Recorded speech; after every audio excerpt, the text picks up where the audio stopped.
Welcome to Outback Outdoors. Make sure you like, subscribe, and click the alert to stay up to date on all our new videos.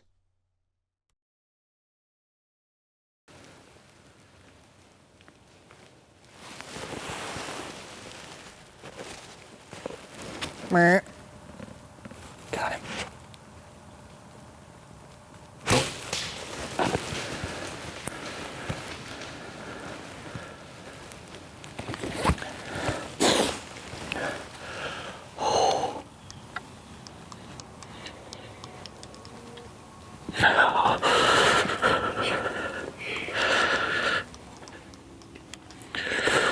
Why'd you look at that footage? Let's look at that footage. I'm gonna go on and see if I can pull up on Google Drive the trail cameras and see if I can find that guy. I think I know which one he is. I'm freaking shivering and I was not cold prior to that. I was not. Get a little coffee. Let's sit here and shoot a doe. Oh, that's good. Oh, that's good.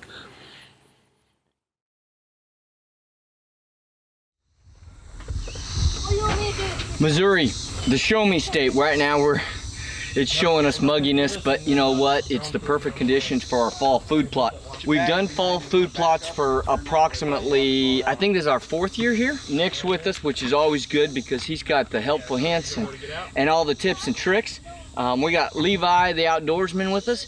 He's kind of running the show in actuality. So we're down here in Boonville, Missouri this weekend, and we're working on some plots with the guys from Outback Outdoors. As you can hear Trevon come rolling up in the background here. We're doing a pH correction. So when you do a killer food plot soil test, one of the things you're going to be getting back in the information is your pH levels. And pH is extremely important because based on your pH level will determine the availability of nutrients that already exist in the soil, as well as the nutrients you're adding and mixing in when you either disc or rototill. If you are planting a brassica type mix, turnip, rape, radishes, multiple years in a row, the general practice is in the 4th year you want to rotate those plots into something more of a grain or a clover or some other type of planting besides what's considered a brassica. And so we had to rotate, and that worked pretty good because we're rotating our annual plots into perennial clover, resurrection clover, chicory plots, and getting them into cold play plots. And then we're rotating some of our perennials in the clovers, chicories, and cold play into annual plots. We've got this whole plan and a method and a procedure, and I think that's where the safety comes, and you know you're going to get growth when you do it right.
For those of you that hunt out west, you're familiar with onyx, and you're probably familiar with onyx because of the public and private land boundaries, the GMUs, the ability to get back to camp, maybe mark the elk after you kill it, whatever it might be, find your backpack.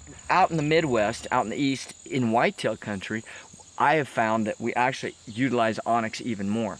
The property we know, but what we're looking at is the ability to understand from a bird's eye view, along with our knowledge of actually walking the ground, our deer corridors. What's our travel routes?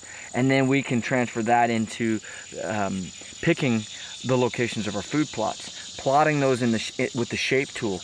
And then, just like this fence behind me, you have private and private. This private we can hunt, that we can't. So that's gonna dictate what you're doing. So I think onX is really overlooked for whitetail hunting, and I think you're missing out if you're not using it.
Finally November, finally, and we're in the tree in Missouri.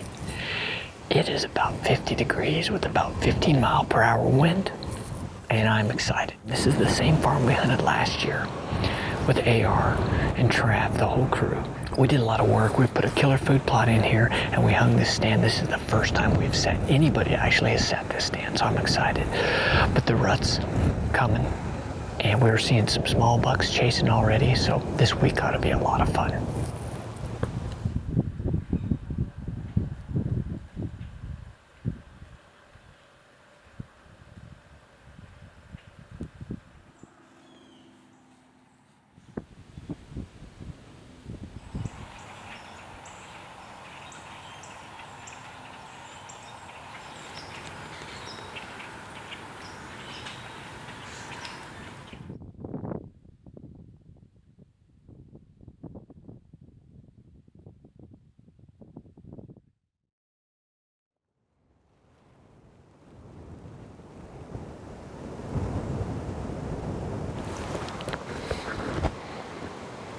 That's a young deer, though.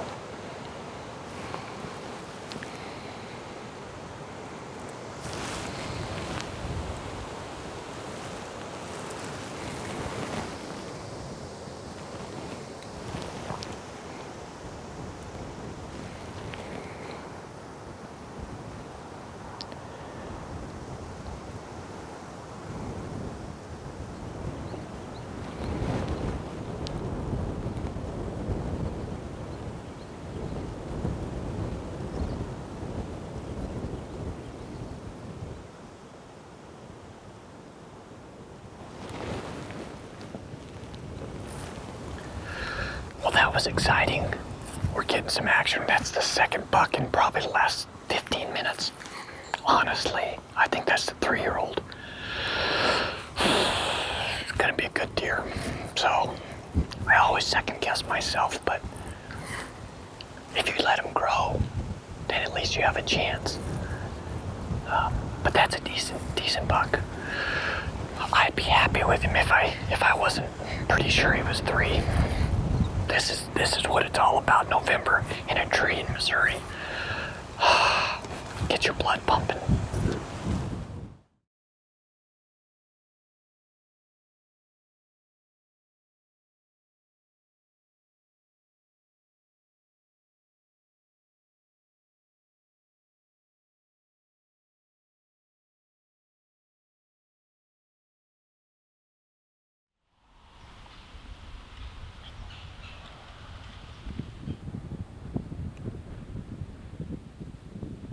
We are in Missouri hunting whitetail, and it is the rut.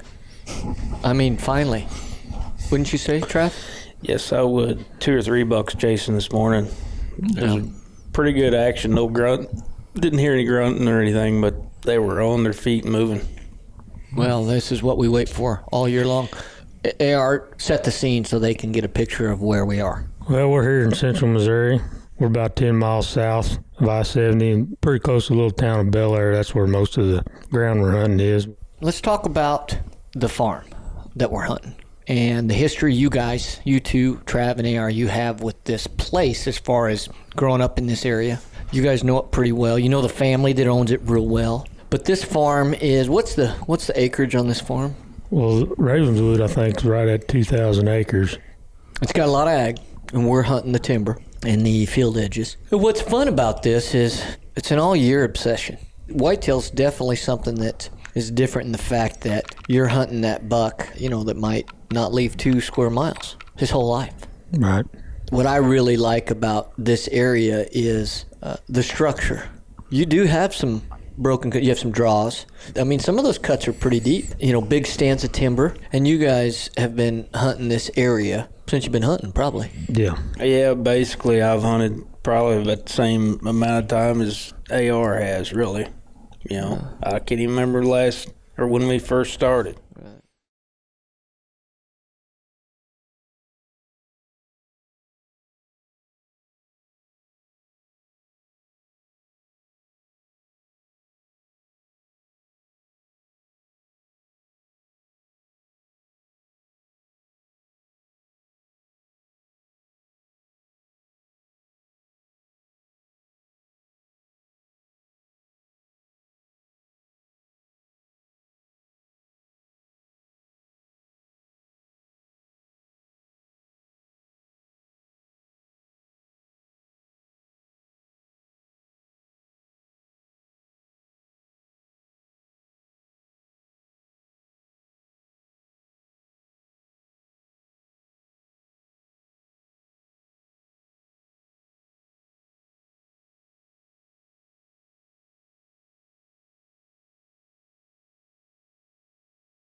That felt pretty good. Finally got to loose an arrow. You know why the Indian didn't shoot the doe? Because he didn't have an arrow.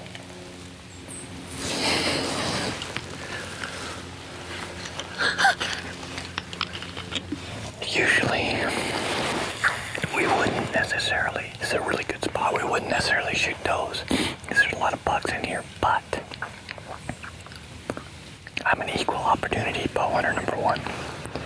Number two, Wasp just sent us their new broadhead, hasn't even been released yet, and I got a chance to spin them up, make sure everything was right, and they asked me if I would give it a try.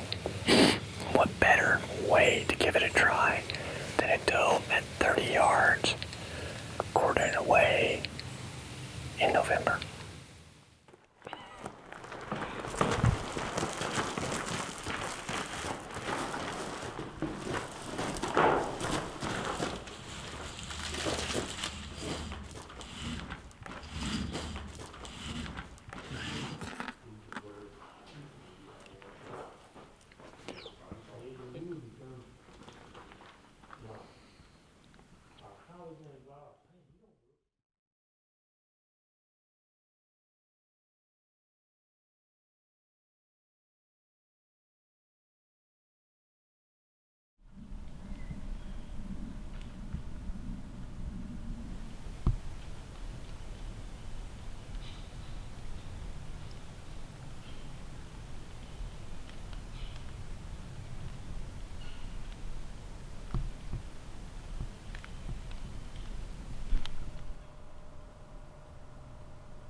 That's a good buck. Yep, that's high and tight.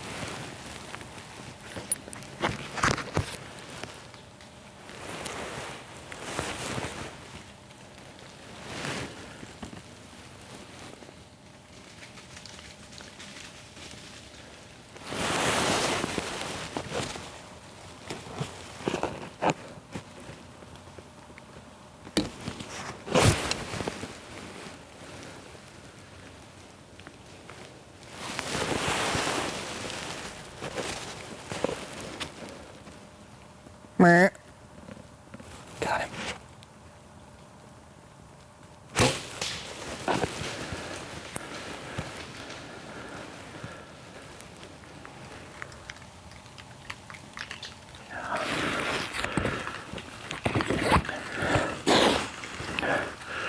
Oh, I might hit him a little bit high.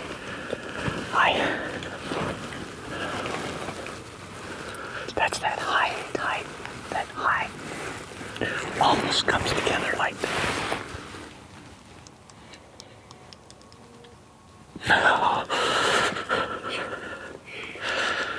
Yes. I'm freaking shivering like, and I was not cold prior to that. I was not. I hit him high.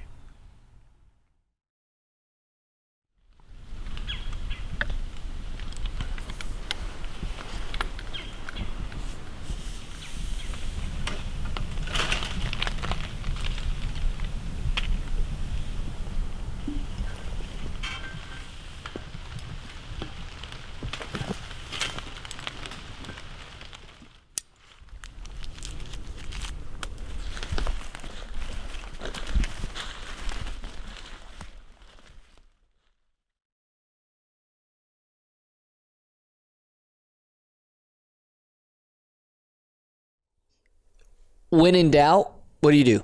Back out. You back out. So we backed out, and then we kind of all went out there, and it was weird though, wasn't it? There wasn't much blood. Didn't look good. Tanner likes to play these games. Well, I think the last 3 hunts, he's freaking walked right up on what I killed, and then he walks up to me and he asked me a question. Like yesterday, he said, "Hey, you still on blood?" I'm like, "Dude, I don't know, man. It's not looking good." And he goes, "Hey, by the way, what did that deer look like?" And he pulls out his phone. He's got a picture of my buck dead. You'd already found it? Huh? You found it? Oh. You sons of guns. Oh. Thank you, Lord. Thank you, Lord. Oh, man. Yes. This is the split G3. This is the split G3 buck we've been getting pictures of. This is a blessing. And he didn't go that far. He was dead within 15 minutes of the shot. The shot was good. It wasn't not near as high as I thought it had been, Especially with the angle. especially with the angle.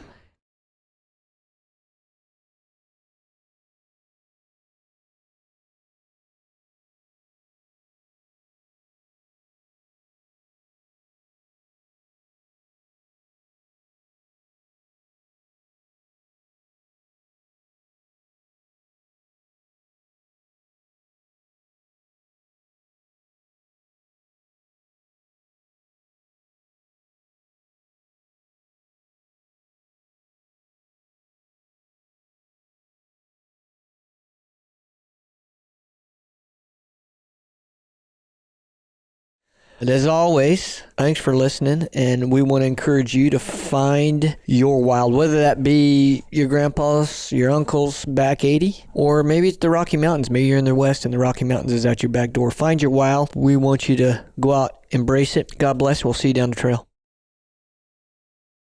Thanks for watching Outback Outdoors. We encourage you to comment below, and as always, like, subscribe, and click the alert to stay up to date on all our new videos.